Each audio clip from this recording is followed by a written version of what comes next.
What better way to celebrate Christmas and New Year's than with an anime movie that's been out for nearly 20 years? A movie that's so good, but it doesn't receive nearly as much fanfare as it deserves. Because I can even say that before I even watched the movie, I didn't know anything about it other than the fact that it was directed by Satoshi Kon, the guy that makes like really huge, big mind benders like these over here. So you can imagine my surprise when my expectations were delightfully subverted. Hi y'all, I'm Bayfond, and Anime Expo Cinema Nights has brought us another banger. This time, the 2003 classic Tokyo Godfathers. A movie that does so many things right, knows how to balance comedy and tragedy, and makes it all really fun to see. And I say that because it's a little surprising. The last Satoshi Kon movie that I saw was Perfect Blue. That's quite an experience in its own right, I can say. It's really dark and it's really psychological, and it always leaves you with what the hell's going on. Tokyo Godfathers does not reach that level of paranoia and suspense. Not at all. Well, sure, there's still some elements and some roots of this that we can definitely see.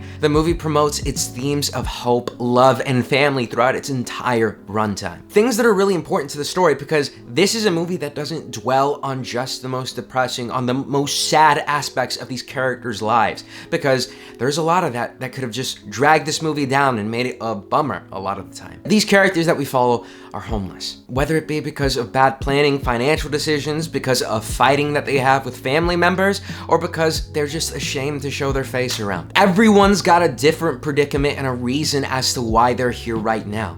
But what's keeping them all together is that now they're like a makeshift family that's just been trying to keep each other alive. This aspect of them being homeless isn't their defining factor, even though so many people on the streets looking at them basically trying to put them into that corner. I'd say it's one of the best examples that I've seen in any kind of movie in how to really humanize this entire crisis that's been happening all throughout the world. And I feel like a lot of times people just kind of forget that homeless people are people too. And we follow this trio when they stumble upon this baby, thrown away, seemingly abandoned here on the day before Christmas. Hana-chan says that this baby is a blessing because she could never have kids of her own, and this is her opportunity to have one. I would say that that's not all too wrong to think about it that way. This baby isn't just a blessing in the way that these people get to raise it as their own. It isn't like that at all. It's almost like this baby is a gateway to help them reconcile with their pasts. Without this baby in the story, they wouldn't have to confront all of these things that they've just thought about this entire time. Everyone would still be complacent living in this homeless situation for as long as they could take it. Gene's a guy that at one point had everything and then lost it all, or well, chose to run away. And he's so ashamed by it that when he's trying to open up, he lies about it. He's reminded of his family again once Hana basically chooses to name the baby Kyoko.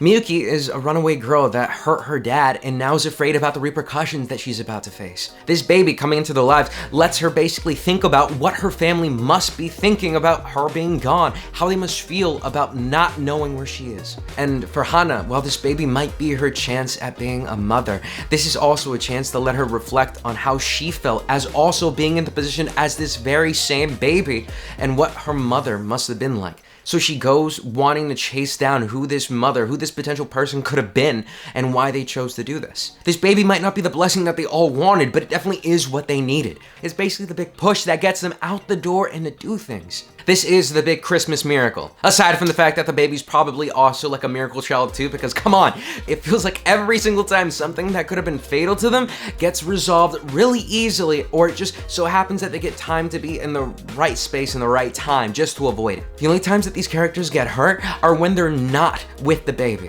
So maybe that religious symbolism that we got in the beginning, maybe it isn't so wild to connect the dots. And this journey is just fantastic to see. All of these characters have a fantastic banter with each other. They're already like a family. No matter how many times these characters get angry and separate and leave the group, they always come back because, well, they're always drawn to each other.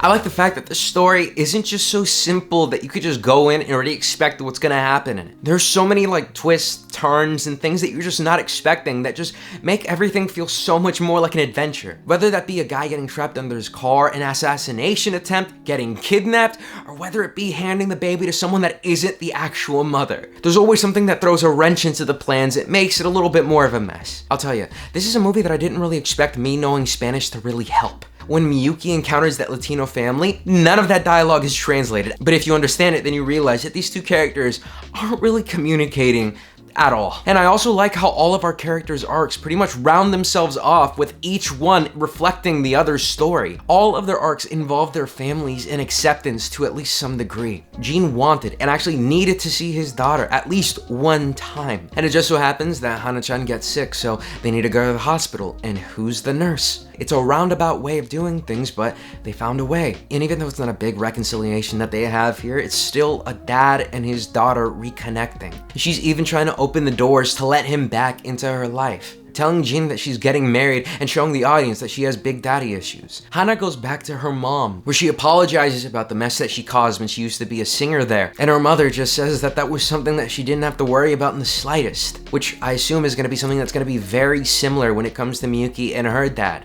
Even though that incident occurred between them, you know, pretty harsh one, in fact. Throughout this entire movie, we've seen that familial love, that constant that's in the center of everything. And if the rules stay true, then she's definitely gonna be forgiven too. This movie is also pretty introspective for all of the characters too, because there's always other characters that parallel their journeys so far. Whether it be Kyoko being the exact same name that Jean's daughter has, or the old man that Jean meets that also represents how he might end up being if he stays in this position. At every step of the way, there's a character that's gone through a similar experience as one of them. The story is chock full of stuff like this, and I guess that's kind of in reference to things like the Christmas Carol. You know, if the story couldn't get festive enough, it's also bringing in the ghost of Christmas past and the ghost of Christmas future. And while this journey is fun and there's always jokes being made, the seriousness of the situation isn't downplayed at all. It's always present, it's always there. I mean, hell, we don't even know what the resolution of these characters' lives is gonna look like. But at the very least, the things that have been plaguing them, the things that have been weighing down on them so much, have finally subsided, at least maybe a little. I really like how the story is structured too, because we jump in right in the middle and then we go back out the exact same way. These characters just keep living their lives and it's just kind of up to interpretation about what happens. We just know that all of them have grown much more as people throughout this short amount of time. I mean, I would say this little week over here is probably going to be remembered as the most important week of their lives. And at the very end, they became proper godparents to this kid. This movie's been ahead of so many things in so many different regards. Homelessness has just continuously been on the rise, so it's a much more pressing and important issue than it ever has been. And that's on a global scale. There's also a movie that has one of the main characters be a transgender woman. Considered bold by 2023 standards, and even more so by 2003. And Hana-chan isn't just the character that is just scrutinized or thrown to the side or anything like that in the slightest. No, they're fully fleshed out, they have their own character arc. They are probably the most important person in the story, because without them, the story wouldn't have started. Now, that's not to say that there isn't homophobia in this, because it's pretty blatant. I mean, Jean is probably the biggest culprit of it, but still, that's a huge thing to include in a 2003 movie. Tokyo Godfathers is a fantastic movie that knows how to keep you laughing throughout its entire runtime, and it also knows when to put you in your feels. It's like the perfect movie for like this time of year. And if you're trying to find something in that niche of anime Christmas movies, this is one of the few that fits that criteria. I can't recommend it enough. But with that, that wraps up my thoughts on Tokyo Godfathers. Did y'all also see one of the limited screenings? If so, what did you think about it? Was it a great holiday movie? Or are you just one of the most heartless people to ever exist? Please, let me know down in the comments below. And with that, as always, I was Bayfond, and I'll see you guys next time. Peace.